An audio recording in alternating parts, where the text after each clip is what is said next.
여러분 안녕하십니까. 2019년 12월 21일 토요일 신문사설 비평 시작하겠습니다.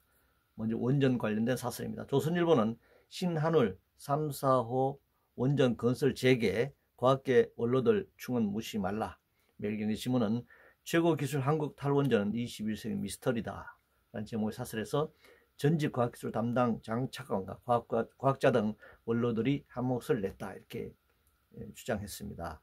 원전이 저렴하고 안전하던 과학은 어디에서 나왔을까? 정말 미스터리입니다. 원전은 건설, 가동, 고장 수리, 방사능 노출과 피폭, 폭발 사고 등 대형 사고, 사용료 해결료 10만 년 이상 보존 등 그 비용을 상상하거나 계측할 수도 없습니다.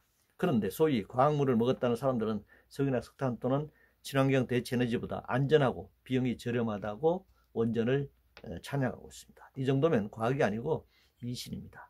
그런데 이런 미신을 과학이라 주장하는 것이 정말 미스터리입니다. 소위 전문가의 과학자라는 사람들은 확정 편향에 사로잡혀 있습니다. 거의 절대적 종교 수준이라고 할 수 있습니다. 항상 피폭당하고 있는 원전 인근 마을에 살아보십시오. 고압전선이 지나간 송전탑 아래 살아보시기 바랍니다. 살 수 없는 땅 후쿠시마에 가서 아예 거주하시기 바랍니다. 그런 소리를 할 수 있는지 말입니다. 그렇다면 그렇게 안전하다면 원전과 핵폐기물 저장소를 서울에 옮겨서 짓는 것은 어떨까요? 선거 공작 관련해서 조선일보는 정부가 야 후보 공약 회방, 여는 수사방해, 범죄와 은폐다. 동아일보는 선거 불출마 공직 지한 의혹, 미진한 대목 업계 진실 밝혀야 한다 이렇게 주장했습니다. 동서고금을 막론하고 권력 내부의 농공 행상은 일상적인 일입니다. 특히 선거를 둘러싸고 자리 나눠먹기가 벌어집니다.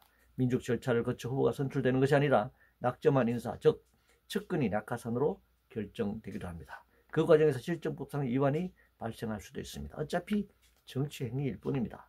수사와 기소 재판이 진행되겠지만 결국은 정치적으로 해결될 것입니다. 노동자 서민들과는 전혀 다른 방식으로 말입니다. 경제 관련해서 조선일보는 문 경제 옳은 방향 전진 기재부 궤도 이탈 입이라도 맞추라.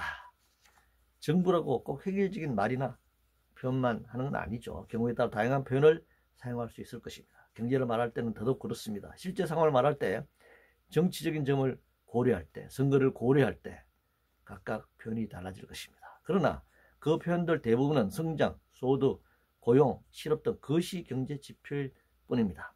빈부격차 양극화 그리고 스스로 목숨을 끊을 수밖에 없는 사람들의 고통지수는 통계로 크게 드러나지 않습니다. 있죠. 물론 그 통계의 내용이 있지만 그것이 드러내지 않거나 드러나지 않습니다. 그게 바로 부르주아 정치라고 할 수 있습니다. 기업 관련해서 매일경제신문은 경제검찰 3인방에 기업 도와야 한다고 주문한 이 총리라는 제목의 사설에서 이낙연 국무총리가 공정거래위원회, 금융위원회, 국세청 등 3대 규제 감독 관청을 향해 19일 을의 입장에서 불평과 어려움을 해소하는 조력자가 되어달라 이렇게 한 얘기를 지금 싣고 있는데요. 감독기관은 기업을 도와주는 기관이 아닙니다. 기업을 감시 감독하는 기관입니다.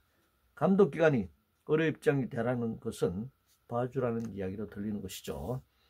축구에서 심판이 선수를 도와주라 이렇게 하면 물론 양쪽을 다 도와주라 라고 하면 뭐 그것도 말이 안 됩니다만 어느 특정한 팀이나 개인을 도와주라 라고 하면 불법을 봐주라, 반칙을 봐주라 그런 얘기인 것이죠. 인사와 관련해서 한경신문은 기업들은 4월근 쇄신 인사, 정부는 총선용 돌려막기 인사라고 주장했는데요. 지금 정부 인사는 소위 회전문 인사, 즉 돌려막기 인사입니다. 그렇다고 재벌 대기업 인사가 쇄신 인사라고 말할 수 있을까요? 한국 재벌은 족벌 경영체제입니다. 이제는 3, 4대까지 세습되고 있습니다. 부자간, 형제간, 자매간, 오늘간 재산과 경륜권 분쟁이 발생할 정도입니다. 정권은 바뀌기로 하지만 재벌은 아예 고정인사입니다. 투자 관련해서 한경신문은 내년 100조 원 투자하겠다는 정부 실현 방법 제시해보라 라는 제목의 사설에서 정부가 2.4% 성장을 목표로 민간기업 25조 원, 민간 투자 사업 15조 원, 공공기관 60조 원을 계획했다는 겁니다. 아예 규제를 풀고 노동시장 개혁하라 이렇게 주장했네요. 수치상으로야 제시하지 못할 게 없습니다. 공공기관 투자 60조 원을 경기 부양 정책으로 활용한다면 현재 총 GDP 1,800조 원을 가정할 때 3.3%의 성장의 수치로 나타날 수 있습니다. 투자가 모두 성장으로 귀결될 수도 없을 테지만 성장이 곧 일자리나 복지로 이어지지도 않습니다. 노동시장 유연을 통해 노동자 해고하고 임금 삭감하여 이룩할 성장의 목표가 도대체 무엇인지 묻고 싶습니다. 한반도 비핵화 관련해서 중앙일보는 북한 도발 억제와 비핵화 최우선인 대통령 방중이라는 제목을 사설해서 한 목소리 대응 절실한 한반도 정세, 제재 완화, 중국 주장에 동조 말고 일본은 극한 대립 종집어 찍어야 한다 이렇게 주장했는데요.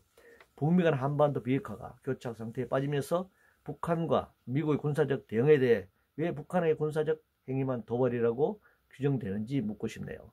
북한에 대한 제재의 결과가 핵과 미사일 개발이었는데 또 그러한 방법을 강화하라라고 하는 것은 북핵 폐기하지 말라는 것과 같은 결과 아닐까요?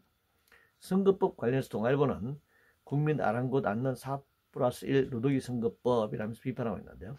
결과는 비례표 숫자가 늘어나지 않았습니다. 4+1이 아니라 4+1+1이 되었죠. 아니 소수야당 4와 다수야당 2의 4+2가 된 것 같습니다. 다수는 소수가 들어오지 못하게 장벽을 비례대표 47석을 고수했고 소수 정당은 자기보다 훨씬 더 적은 소수가 들어오지 못하게 장벽 3% 상한을 쳤으니까 말입니다. 그들 모두 기득권을 유지하는 쪽으로 결론 지어졌습니다. 3% 상한선 철폐와 전면 비례 대표제 목소리는 어디에도 없었습니다. 재판 관련해서 동아일보는 정경심 법정의 고성과 혼란, 땅에 떨어진 사법 시스템 권위, 매일경신문은 정경심 재판부 신뢰 훼손 자초한 것 아닌가라고 주장하고 있는데요. 조국 사태는 우리 사회가 정의나 법이 아니라 오직 진영 논리에 입각해 정치화된 그 계기가 되었습니다. 소위 진보 진영도 분화되었죠. 그러니 재판이야 당연히 정치화할 수밖에 없다라고 생각합니다. 이상으로 2019년 12월 21일 토요일 신문사설 비평을 모두 마치겠습니다.